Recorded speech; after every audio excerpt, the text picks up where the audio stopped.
Sitaram greets everyone warmly and sincerely today. Some children had a question that they wanted answered by me, that I should create a video for them in honor of their ancestors. So today I am going to make a video for all of you in honor of your ancestors.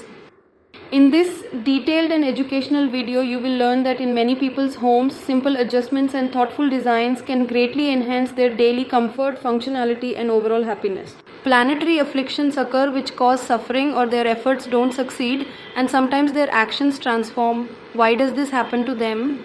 And from which aspects does this occur? I will provide you all information about this. This all happens in your homes whenever it occurs.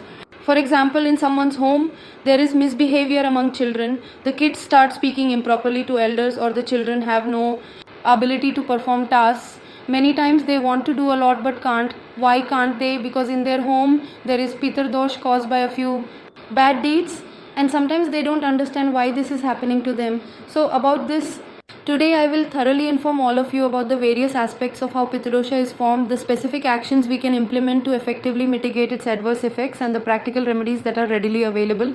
Considering the primary remedies available, what specific actions can we undertake while adhering to the traditional practices and guidelines established by our ancestors to effectively reduce our Pitardosha? First of all, let's take the time to understand what Pitardosha entails. Alright, so what is Pitardosha? In Pitardosha, when children commit wrongful deeds, when we commit some wrongful deeds, they get imprinted on our ancestors, thus creating Pitardosha in our homes. And what are the common signs of Pitardosha? Some signs include severe household conflicts starting suddenly and none of their work progresses.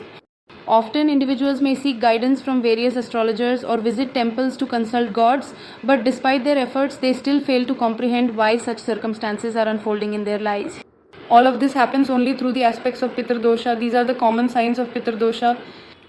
Now let us thoroughly discuss the various remedies that we can effectively implement to help Pitardosha today.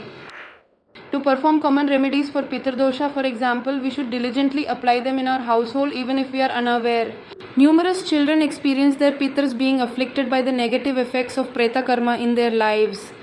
Now, you may be normal and so are we, but we wouldn't suddenly know that Preta Karma is affecting our Pitars or that there is a Pitar Dosha issue ongoing. However, we should voluntarily and diligently examine our own deeds in order to thoroughly understand our karma, and from there the Pitar Dosha begins. Initially, it is essential for you to rectify your actions appropriately, and subsequently you can engage with whichever Ishtadev deity you prefer, which will be your clan goddess. You first need to worship that clan goddess. When you worship your clan deity, through her, only by her command will you start to summon your Pitars. As you invite your Pitars through your clan goddess, when you begin the invocation process, choose to use the medium of Machuganava or your preferred Ishtadev for guidance and support. The Preta Karma afflicting your respected Pitars is gradually beginning to be fully resolved through dedicated prayers. And as a major remedy, you can offer Bhog to Machuganavali. And one more effective remedy that you need to perform is so that none of the Preta Karma, any faults, any jinns, janats, or any kind of tantric or mantric actions occur upon your Pitars, thereby ensuring their peace and well-being. That won't work. What can you do about this? For example, you can offer Bhog to Machukan. Similarly, you must consistently perform the rituals honoring your ancestors by employing appropriate taming methods effectively. When you light the lamp, ensure that it is specifically a ghee lamp with a long wick. Furthermore, in the long wick lamp, you can also thoughtfully add a few sesame seeds to enrich its symbolism and appearance. Which measures are necessary to successfully avert ancestral curses? And you need to keep the Makhani Prasad with you and feed the black crows. For example, if you offer Bhog in the evening, you can feed them the next morning.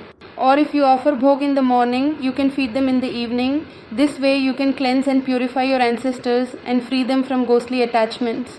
So that's all for today's video. These were the symptoms of Pitardosha and their remedies. How can you appease your ancestors?